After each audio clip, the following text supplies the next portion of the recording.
नमस्कार साथियों, आप देख रहे हैं ग्रामीण राम जी पॉडकास्ट। यह एक ऐसा मंच है जहां हम समाज से जुड़े महत्वपूर्ण विषयों को सरल, स्पष्ट और सच्चाई के साथ समझते हैं। हमारा उद्देश्य है जागरूकता बढ़ाना ताकि हम बेहतर निर्णय ले सकें। मैं हूं राम जी और आइए आज के विषय की शुरुआत करते हैं।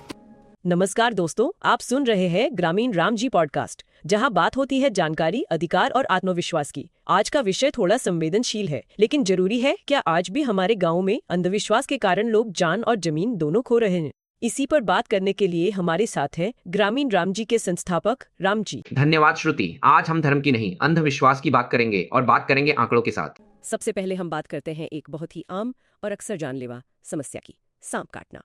राम जी, अगर गांवों में सांप काट ले तो लोग पहले बाबा के पास क्यों जाते हैं, अस्पताल क्यों नहीं जाते? श्रुति जी, यह एक बहुत ही मार्मिक सवाल है। इसका सीधा सा जवाब है क्योंकि डर सबसे बड़ा निर्णय करता है। जब कोई व्यक्ति या उसका परिजन संकट में होता है, खासकर जब जान पर बन आती है, तो वह सबसे पहले उस पर विश्वास करता है जो उसे तुरंत राहत या आशा दे। हमारे समाज में सदियों से ऐसी मान्यताएं इतनी गहरी बैठी हुई हैं कि विज्ञान और तर्क से पहले लोग तथाकथित दैवीय हस्तक्षेप की ओर भागते हैं। तो ये डर और आशा का एक खतरनाक मिश्रण है। लेकिन आंकड़े क्या कहते हैं? क्या ये डर और अंधविश्वास वाकई में जानलेवा साबित हो रहा है? जी हाँ, बिल्कुल। और आंकड़े बहुत ही चौंकाने वाले हैं। द लैंसेट की 2019 की एक बहुत महत्वपूर्ण स्टडी के अनुसार भारत में हर साल लगभग 50,000 से ज्यादा मौतें सांप के काटने से होती है। यह कोई छोटी संख्या नहीं है श्रुति जी। भारत दुनिया में स्नेक बाइट डेथ्स में शीर्ष देशों में से एक है। ये आंकड़े हमें सोचने पर मजबूर करते हैं कि आखिर क्यों इतनी प्रगति के बावजूद हम इस समस्या से जूझ रहे हैं। 50,000 से ज्यादा मौतें, ये तो बहुत बड़ी संख्या है। और जैसा कि आप कह रहे हैं, भारत इसमें दुनिया के शीर्ष देशों में है। तो इन मौतों की मुख्य वजह क्या है? क्या ये एंटीवेनम की कमी है या कुछ और? एक्सपर्ट्स बहुत स्पष्ट रूप से कहते हैं इनमें से बड़ी संख्या में मौतों की सबसे मुख्य वजह है इलाज में देरी और मरीज को अस्पताल न ले जाना। लोग समय बर्बाद करते हैं। पहले झाड़ फूंक, बाबा के पास ले जाना, ताबीज बंधवाना, मंत्र जपना। इस बहुमूल्य समय में जहर पूरे शरीर में फैल जाता है और जब तक मरीज अस्पताल पहुंचता है तब तक अक्सर बहुत देर हो चुकी होती है। तो सच्चाई ये है कि एंटीवेनम ही एकमात्र प्रभावी इलाज है, न कि कोई फूंक या मंत्र। ये बात गांवों के हर व्यक्ति को समझनी बहुत जरूरी है। बिल्कुल सही। एंटीवेनम ही एकमात्र वैज्ञानिक और प्रमाणित इलाज है। और एक और तथ्य है जो इस अंधविश्वास को और हवा देता है। भारत में पाए जाने वाले सांपों में से बहुत बड़ी संख्या जहरीली नहीं होती। लगभग 80% सांप बिना जहर वाले होते हैं। इसलिए जब कोई व्यक्ति जिसे किसी ऐसे सांप ने काटा हो जो जहरीला नहीं था, बिना किसी वैज्ञानिक इलाज के बच जाता है, तो लोग समझते हैं कि बाबा ने उसे बचाया। जबकि सच्चाई यह होती है कि उस व्यक्ति को कोई जहर चढ़ा ही नहीं था। यह एक खतरनाक भ्रम पैदा करता है जो दूसरों की जान ले लेता है।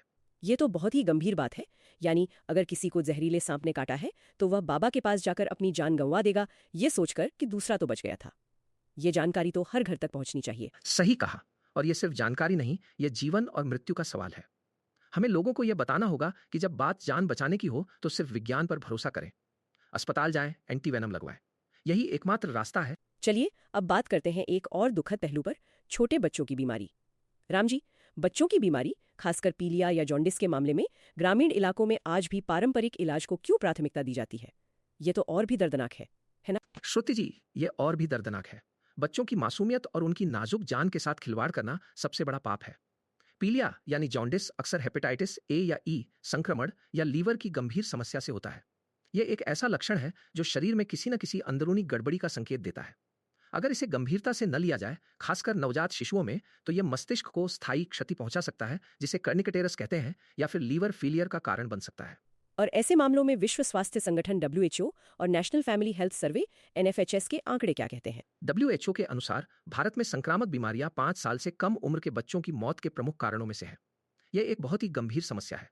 और NFHS के कई राउंड, विशेषकर NFHS 5, ये बताते हैं कि ग्रामीण भारत में अभी भी एक महत्वपूर्ण प्रतिशत परिवार, लगभग 20-30% तक, बीमारी की स्थिति में पहले पारंपरिक उपाय जैसे कि जड़ी बूटी, झाड़ फूंक या तांत्रिक के पास जाना पसंद करते हैं, बजाय इसके कि वे सीधे डॉक्टर के पास जाएं। ये तो वाकई चिंताजनक है। पारंपरिक उपायों में जो देरी होती है वह बच्चों के लिए कितनी खतरनाक हो सकती है? इस देरी के बहुत भयावह परिणाम होते हैं श्रुति जी। बच्चों में डिहाइड्रेशन, लीवर फेलियर और कई अन्य जटिलताएं पैदा हो जाती हैं। पीलिया के सही इलाज में देरी से नवजात शिशुओं में दिमागी नुकसान भी हो सकता है और कई बार इन सब की परिणति मृत्यु होती है। यह सिर्फ एक आंकड़ा नहीं है, यह एक परिवार का सपना है जो टूट जाता है, एक बचपन है जो असमय छीन लिया जाता है। और समाज क्या करता है जब ये सब होता है? तो क्या वे अपनी गलतियों से सीखते हैं या अंधविश्वास में और धंसते चले जाते हैं? दुर्भाग्य से अक्सर वे अंधविश्वास में और धंसते चले जाते हैं। बच्चे की जान चली जाती है तो लोग कहते हैं भगवान की इच्छा थी या बुरी नजर लग गई थी। और फिर क्या होता है? 101 रुपए का प्रसाद चढ़ाया जाता है, सवामणी की जाती है और कई बार तो इन अनुष्ठानों के लिए कर्ज तक लिया जाता है। यह दुखद है कि जब जीवन बचाने का समय था तब हमने विज्ञान को नकार दिया, और जब जीवन चला गया तब हम उन पर पैसे लुटा रहे हैं जिन्होंने हमें गलत रास्ते पर धकेला था। यह एक बहुत ही क्रूर चक्र है जिसे तोड़ना बहुत जरूरी है। ये सिर्फ स्वास्थ्य का मामला नहीं, बल्कि परिवार को आर्थिक और भावनात्मक रूप से भी तोड़ देता है। ये बहुत ही दर्दनाक स्थिति है। अब हम कृषि से जुड़े एक अंधविश्वास की बात करते हैं, जहां किसान अपनी मेहनत की कमाई और भविष्य दांव पर लगा देता है। रामजी जी, कृषि से जुड़ा अंधविश्वास ये किस रूप में सबसे ज्यादा दिखता है? श्रुति जी, कृषि से जुड़ा अंधविश्वास शायद सबसे महंगा अंधविश्वास है। खासकर बोरवेल खुदवाने के मामले में आप देखेंगे कि गांवों में लोग पानी ढूंढने वाले या सोनी के पास जाते हैं, जो हाथ में नारियल या लोहे की छड़ लेकर पानी की जगह बताते हैं, और किसान उन पर आंख मूंद कर विश्वास कर लेते हैं। ये तो बहुत ही आम दृश्य है, लेकिन इसके पीछे की आर्थिक लागत क्या होती है? भारत दुनिया का सबसे बड़ा भूजल उपयोग करता है, यह central ground water board CGWB की आंकड़े बताते हैं। कई राज्यों में बोरवेल फेल रेट 30% से 50% तक है, वैज्ञानिक सर्वेक्षणों के बावजूद। अब सवाल यह है कि अगर वैज्ञानिक सर्वे के बाद भी 50% तक फेल हो सकते हैं, तो बिना मशीन, बिना किसी वैज्ञानिक आधार के कोई सोनी कैसे 100% गारंटी दे सकता है? यह सरासर धोखा है और इसका खामियाजा किसान उठाते हैं। और इस धोखे की कीमत क्या होती है किसानों के लिए? इसकी कीमत बहुत भारी होती है। एक बोरवेल खुदवाने में, पंप लगाने में और पाइपलाइन बिछाने में किसान को 2 से 5 लाख तक का उधार लेना पड़ता है। अक्सर ये उधार अनौपचारिक स्रोतों से होते हैं, जहां ब्याज दर 24% से 36% सालाना तक होती है। अब सोचिए, अगर बोरवेल फेल हो गया, पानी नहीं निकला, तो किसान के पास क्या बचता है? सिर्फ कर्ज। कर्ज चालू रहता है, फसल नहीं होती, और किसान एक ऐसे आर्थिक जाल में फंस जाता है जिससे निकलना बहुत मुश्किल होता है। यह सिर्फ अंधविश्वास नहीं, यह आर्थिक शोषण है। यह किसानों की आत्महत्या का एक बहुत बड़ा कारण भी है। ये तो बहुत ही भयावह स्थिति है। अंधविश्वास सिर्फ स्वास्थ्य और जान को ही नहीं, बल्कि आर्थिक रीढ़ को भी तोड़ रहा है। अब एक बड़ा सवाल, रामजी, इतनी सब जानकारी और नुकसान के बावजूद लोग क्यों नहीं बदलते? क्यों वे बार बार इन अंधविश्वासों के जाल में फंसते चले जाते हैं? यह एक मनोवैज्ञानिक प्रश्न है श्रुति जी। इसके पीछे कई जटिल कारण हैं। मैंने इन्हें 5 मुख्य बिंदुओं में बांटा है। पहला है डर। लोगों को अज्ञात का डर होता है, बीमारी का डर, फसल खराब होने का डर, और जब डर हावी होता है तो वे तर्क से भटक जाते हैं। यानी डर उन्हें तार्किक सोच से दूर ले जाता है। बिल्कुल। दूसरा कारण है भीड़ का दबाव और परंपरा। गांवों में लोग एक दूसरे को देखकर काम करते हैं। अगर हमारे पुरखों ने ऐसा किया है या गांवों के बाकी लोग ऐसा कर रहे हैं तो यह सही होगा। इस सामूहिक मानसिकता को तोड़ना बहुत मुश्किल होता है। तीसरा है सामाजिक अपमान का भय। अगर कोई व्यक्ति अंधविश्वास को चुनौती देता है तो उसे नास्तिक, परंपरा विरोधी या बड़ा पढ़ा लिखा कहकर उसका मजाक उड़ाया जाता है। कोई भी समाज से अलग थलग नहीं पड़ना चाहता। ये तो बहुत ही शक्तिशाली कारक है, खासकर ग्रामीण परिवेश में जहां समुदाय का प्रभाव बहुत गहरा होता है। चौथा और पांचवां कारण क्या है? चौथा कारण है वैज्ञानिक शिक्षा की कमी, या यूं कहूं कि तार्किक सोच की कमी। सिर्फ स्कूल कॉलेज जाना ही काफी नहीं है। हमें यह सिखाया ही नहीं जाता कि तथ्यों को कैसे जांचें और अंधविश्वास को तर्क की कसौटी पर कैसे कसें। और पांचवां कारण, जो सबसे चौंकाने वाला है, सिर्फ अनपढ़ लोग ही नहीं, कई पढ़े लिखे लोग भी 100% मुक्त नहीं होते। आप देखेंगे कि बड़े शहरों में पढ़े लिखे लोग भी वास्तु दोष के नाम पर लाखों खर्च करते हैं, या किसी बाबा के पास जाकर अपनी समस्या का हल ढूंढते हैं। डिग्री का होना वैज्ञानिक सोच की गारंटी नहीं है श्रुति जी। सोच में बदलाव लाना सबसे बड़ी चुनौती है। आपकी बात बिल्कुल सही है। मैंने खुद ऐसे कई मामले देखे हैं जहां उच्च शिक्षित लोग भी ऐसी बातों पर विश्वास करते पाए गए हैं। तो फिर समाधान क्या है राम जी? इतनी गहरी जड़ें जमा चुके अंधविश्वास को कैसे खत्म किया जा सकता है? क्या कोई सरल समाधान है? समाधान बहुत सरल है श्रुति जी। हमें सिर्फ अपने निर्णयों का आधार बदलना होगा। सांप काटे अस्पताल, तुरंत बिना एक पल गंवाए सरकारी या निजी अस्पताल ले जाएं जहां एंटीवेनम उपलब्ध हो। बच्चा बीमार, डॉक्टर, छोटे बच्चे सबसे नाजुक होते हैं, उन्हें तुरंत शिशु रोग विशेषज्ञों को दिखाएं। पीलिया हो, बुखार हो या कोई और लक्षण हो, बिना देर किए डॉक्टर की सलाह लें। बोरवेल भूजल सर्वे, बोरवेल खुदवाने से पहले सरकारी या निजी भूजल विशेषज्ञों से वैज्ञानिक सर्वे कराएं। वे आपको पानी की गहराई, गुणवत्ता और उपलब्धता के बारे में सही जानकारी देंगे। अंधविश्वास में लाखों गंवाने से बेहतर है कुछ हजार सर्वे पर खर्च करें। ये तो बहुत ही शक्तिशाली कारक है, खासकर ग्रामीण परिवेश में जहां समुदाय का प्रभाव बहुत गहरा होता है। चौथा और पांचवां कारण क्या है? चौथा कारण है वैज्ञानिक शिक्षा की कमी, या यूं कहूं कि तार्किक सोच की कमी। सिर्फ स्कूल कॉलेज जाना ही काफी नहीं है। हमें यह सिखाया ही नहीं जाता कि तथ्यों को कैसे जांचें और अंधविश्वास को तर्क की कसौटी पर कैसे कसें। और पांचवां कारण, जो सबसे चौंकाने वाला है, सिर्फ अनपढ़ लोग ही नहीं, कई पढ़े लिखे लोग भी 100% मुक्त नहीं होते। आप देखेंगे कि बड़े शहरों में पढ़े लिखे लोग भी वास्तु दोष के नाम पर लाखों खर्च करते हैं, या किसी बाबा के पास जाकर अपनी समस्या का हल ढूंढते हैं। डिग्री का होना वैज्ञानिक सोच की गारंटी नहीं है श्रुति जी। सोच में बदलाव लाना सबसे बड़ी चुनौती है। आपकी बात बिल्कुल सही है। मैंने खुद ऐसे कई मामले देखे हैं जहां उच्च शिक्षित लोग भी ऐसी बातों पर विश्वास करते पाए गए हैं। तो फिर समाधान क्या है राम जी? इतनी गहरी जड़ें जमा चुके अंधविश्वास को कैसे खत्म किया जा सकता है? क्या कोई सरल समाधान है? समाधान बहुत सरल है श्रुति जी। हमें सिर्फ अपने निर्णयों का आधार बदलना होगा। सांप काटे अस्पताल, तुरंत बिना एक पल गंवाए सरकारी या निजी अस्पताल ले जाएं जहां एंटीवेनम उपलब्ध हो। बच्चा बीमार डॉक्टर, छोटे बच्चे सबसे नाजुक होते हैं, उन्हें तुरंत शिशु रोग विशेषज्ञों को दिखाएं। पीलिया हो, बुखार हो या कोई और लक्षण हो, बिना देर किए डॉक्टर की सलाह लें। बोरवेल भूजल सर्वे, बोरवेल खुदवाने से पहले सरकारी या निजी भूजल विशेषज्ञों से वैज्ञानिक सर्वे कराएं। वे आपको पानी की गहराई, गुणवत्ता और उपलब्धता के बारे में सही जानकारी देंगे। अंधविश्वास में लाखों गंवाने से बेहतर है कुछ हजार सर्वे पर खर्च करें। ये तो बहुत ही शक्तिशाली कारक है, खासकर ग्रामीण परिवेश में जहां समुदाय का प्रभाव बहुत गहरा होता है। चौथा और पांचवां कारण क्या है? चौथा कारण है वैज्ञानिक शिक्षा की कमी, या यूं कहूं कि तार्किक सोच की कमी।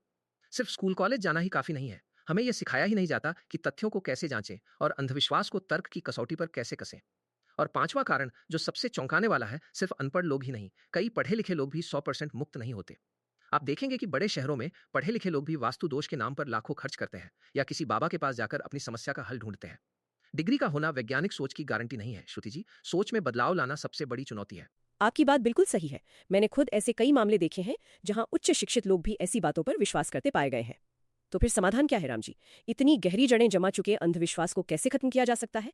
क्या कोई सरल समाधान है? समाधान बहुत सरल है श्रुति जी। हमें सिर्फ अपने निर्णयों का आधार बदलना होगा। सांप काटे अस्पताल, तुरंत बिना एक पल गंवाए सरकारी या निजी अस्पताल ले जाएं जहां एंटीवेनम उपलब्ध हो। बच्चा बीमार डॉक्टर, छोटे बच्चे सबसे नाजुक होते हैं, उन्हें तुरंत शिशु रोग विशेषज्ञों को दिखाएं। पीलिया हो, बुखार हो या कोई और लक्षण हो, बिना देर किए डॉक्टर की सलाह लें। बोरवेल भूजल सर्वे, बोरवेल खुदवाने से पहले सरकारी या निजी भूजल विशेषज्ञों से वैज्ञानिक सर्वे कराएं। वे आपको पानी की गहराई, गुणवत्ता और उपलब्धता के बारे में सही जानकारी देंगे। अंधविश्वास में लाखों गंवाने से बेहतर है कुछ हजार सर्वे पर खर्च करें। ये तो बहुत ही सीधा और स्पष्ट संदेश है। आस्था रखें, लेकिन निर्णय डेटा और विज्ञान से लें। इसमें कोई विरोधाभास नहीं है। बिल्कुल, आस्था आपकी निजी है, वह आपको मानसिक शांति देती है। लेकिन जब बात जीवन या मृत्यु की हो या आपके भविष्य की हो, तो विज्ञान पर भरोसा करना चाहिए। और मैं गांवों के पढ़े लिखे युवाओं से अपील करना चाहता हूं, आपकी जिम्मेदारी है। आप ही अपने समुदाय में बदलाव के वाहक बन सकते हैं। अपने परिवार, अपने पड़ोसियों, अपने दोस्तों को सही जानकारी दें। उन्हें समझाएं कि डरने की जरूरत नहीं है, बल्कि सही कदम उठाने की जरूरत है। आपकी आवाज, आपका ज्ञान आपके गांवों में बदलाव ला सकता है। ये एक बहुत ही महत्वपूर्ण संदेश है। युवाओं को आगे आना ही होगा। राम जी, आपने आज जो बातें कहीं वे सिर्फ आंकड़े नहीं, बल्कि हमारे समाज की एक कड़वी सच्चाई है। आपका ये भावनात्मक समापन, मुझे लगता है, हर किसी के दिल तक पहुंचेगा। श्रुति जी, अगर एक भी बच्चा इलाज में देरी से मरता है, तो यह सिर्फ उस परिवार की नहीं, समाज की असफलता है। अगर एक भी किसान अंधविश्वास के कारण कर्ज में डूब जाता है, तो यह हमारे सामूहिक विवेक पर प्रश्न चिन्ह है। 21वीं सदी में जब हम मंगल पर पहुंचने की बात करते हैं, अगर हम अभी भी अंधविश्वास से अपने फैसले लेंगे, तो भविष्य हमें माफ नहीं करेगा। हमें जागना होगा, हमें बदलना होगा, और यह बदलाव सिर्फ जानकारी से नहीं, बल्कि उस जानकारी पर अमल करने से आएगा। बहुत गहरी बात कही आपने राम जी। आपकी बातों में सच्चाई और गंभीरता दोनों है, और मुझे लगता है कि ये श्रोताओं को सोचने पर मजबूर करेगी। दोस्तों, आस्था निजी है, इसमें कोई गलत नहीं, लेकिन जीवन के फैसले हमेशा विज्ञान, तर्क और तथ्यों के आधार पर होने चाहिए, क्योंकि अंधविश्वास सिर्फ एक भ्रम नहीं, ये एक जानलेवा गलती हो सकती है। साथियों, आशा है आज की यह जानकारी आपके लिए उपयोगी और सोचने योग्य रही होगी। हमारा उद्देश्य केवल जानकारी देना नहीं, बल्कि आपको जागरूक बनाना है, ताकि आप अपने जीवन में सही और समझदारी भरे निर्णय ले सकें। अगर आपको यह वीडियो उपयोगी लगा हो तो इसे लाइक करें, शेयर करें, ताकि यह जानकारी और लोगों तक पहुंच सके। और ऐसे ही जागरूकता से जुड़े महत्वपूर्ण विषयों को देखने के लिए ग्रामीण रामजी पॉडकास्ट को सब्सक्राइब जरूर करें। मैं हूं रामजी मीना। आपके समय और विश्वास के लिए हृदय से धन्यवाद। जुड़े रहें ग्रामीण रामजी के साथ, जहां हम बात करते हैं सच, जागरूकता और वास्तविक ज्ञान की। धन्यवाद।